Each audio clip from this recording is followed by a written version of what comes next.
Kumusta na to inyong management of the dead and missing? Kami gid maya ang ako diri karon sa kapihan sa Davao Planning Management of the Dead and the Missing kani atong MDN kay ngano ang DILG manggod ang lead agency ani no mao ga panguna aning Management of the Dead and the Missing. So kami being ako ang Vice Chair sa Disaster Preparedness regarding sa Management of the Dead and the Missing, una sa tanan amo yung i-assist suportahan, facilitate ang preparedness sa atong mga local government units concerned. Labi na ang atong gas o ang atong sarangani. So, magani, importante yun na ang role sa DILG, kinanglan na ang preparedness to implement is to work closely, no? Kinanglan din ang pinapagay o ang koordinasyon sa atong mga regional disaster, ang atong mga agencies o ang atong agencies sa region o atong mga local agencies sa matag munisipyo o barangay, no? O ang atong mga kauban ng mga ahensya na related sa atong earthquake, ang atong mga health authorities, law enforcement agencies, apil na siya, PNP o atong AFP, no?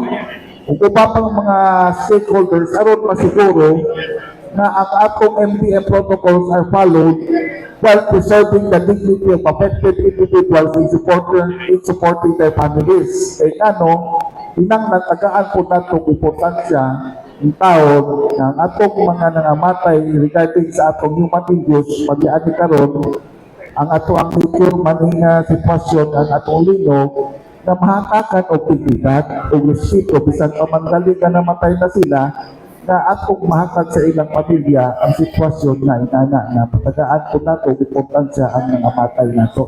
No? So karon nakoy talang data diri regarding sa atong MDM.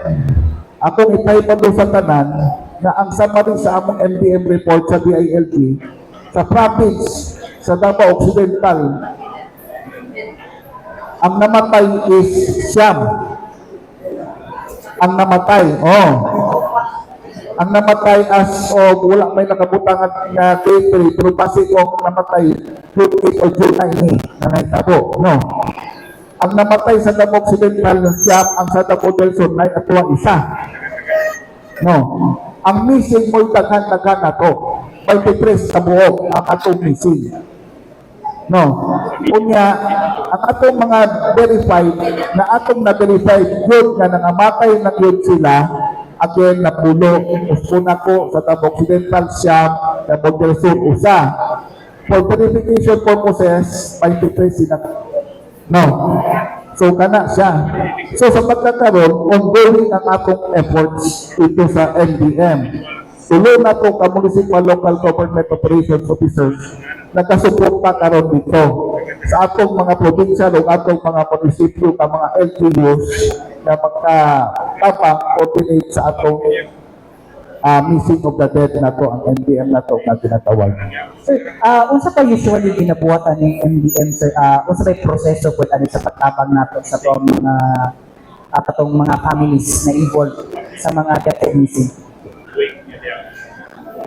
Ang role man ko na ako sa DILG is ang proper ang makakauhanong paghatag o paghatag importansya sa pag-manage of the death in the manage sa MDM management of the death in missing persons. No? So duha siya both humanitarian o ang ato ang legal responsibility. Duha. So kinanglan matabangan nato kung namatay man sila pahin sa linog, kinanglan na i-closure sa atong pamilya. Diba? What do you mean closure? Closure, kinanglan na kung makitaan man nato sila, nanghakot na to sa ilang pamilya na makatarunganon na maplastar kitang ilang lawas. No? So, dili lang na siya maong, kinanglan ko na sila na tabagan, facilitate the issue of birth certificate. Kinanglan man na birth certificate na may namatay. No? So, and settlement of legal matters aron masiguro na ang kaning mga deceased persons na to nga nangamatay are handled with dignity and respect. So, mauna pong ginapasabot. So, na siya ang trabaho na mo sa DILG sa pagkakaroon sa ongoing nga dito ka na itabo kung bukit. Sir, last na question, sir, no? For how many years na magining MDM din na sa bisag unsa nga calamity like Bagyo, Linog, pero Tugay na. oo. Ginasiguro sa DILG, sa department, na in every province, munisipyo, barangays, sa ilang mga enhanced na mga disaster na mga plans, na nakalapit o naka-atong missing and dead persons na mga programa. Okay, what if, sir, no, parehas po sa itong mga nilabay po, no, like itong sa Pablo, nga wala na nakita itong mga missing, kasi buhaton ani. Lahi man ang nagagunit sa atong NPM na ginatawag na ito na connected sa atong NPM, naman po'y ang atong PNP, naman po'y AFP na to, lahi sila na ginabuhat. So, kung hindi na ito makita itong mga missing, sir, sa pila ka adlaw nga retrieval, Murag ang mahitabo na kung dili natin makita, murag ang pagkahibalo na kung murag pinanglan na to na ang NBI. Tama ba ko? Kaya ang NBI, outside pa. Mas labing maayog yun ko ang specific yun na tubag ani akong tawagon ng akong disaster focal si Sir Ralphine. Ralphine, palihog na ko ito pagkakadyot. Kani kay para matubag yun yung karong kani sa atong ground level. Thank you.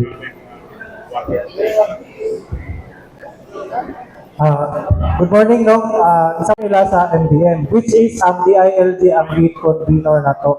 So tama tong gingon ni Ardino nga ang DILG ihang tapukon ang ihang cluster magbuhat sa one-stop shop, no?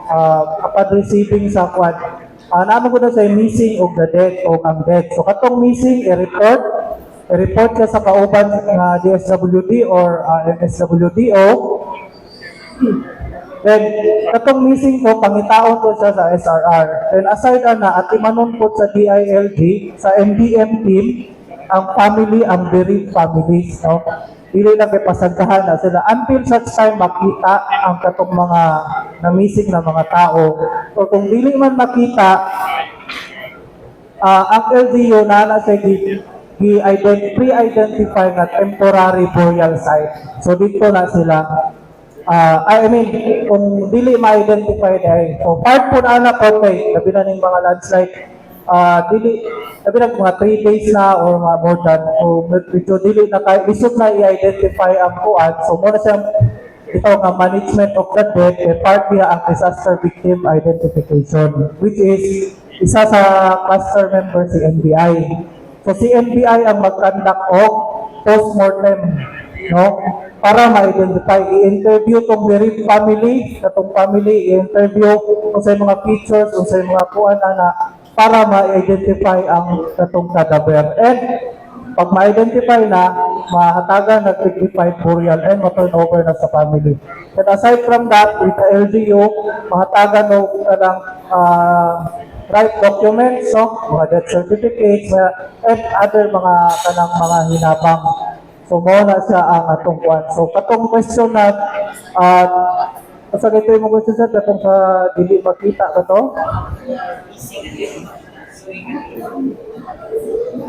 So, kanang mga missing, sir, ma-record lang sa atin na sila as missing and i-coordinate yapon sa SRR team. So, pangitaan yapon na siya way na makita na sila, no?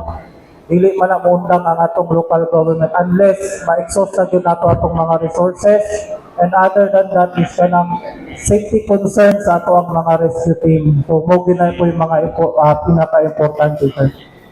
Kato lang, thank you. Nalang ko'y itong kagamay, no? Bayan sa imong pangutana, sir. Kay, mulat ang pagkasabot na to, bayan sa imong pangutana, ang imong pangutana is regarding sa mga challenges, no? Muna kami ang mga hakit sa atong management of the dead NBM na to, no?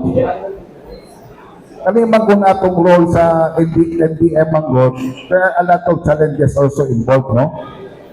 Muna ang atong common challenges na may tabo kaysa po sa LTU, limitado ang atong mga storage facilities. No. So, usap po ana, maglisod ka, no? Usap po ka challenges, difficulties in identification due to the condition of the remains. So, kung ba't maglisod na ta, itungod sa condition sa mga nahabilin. Kung atong kulang po ng available antemortem data, kung ang emotional toll experienced by affected families and responders. So, mauni ang mga hagit which highlights the importance of preparedness and interagency coordination. So, thank you.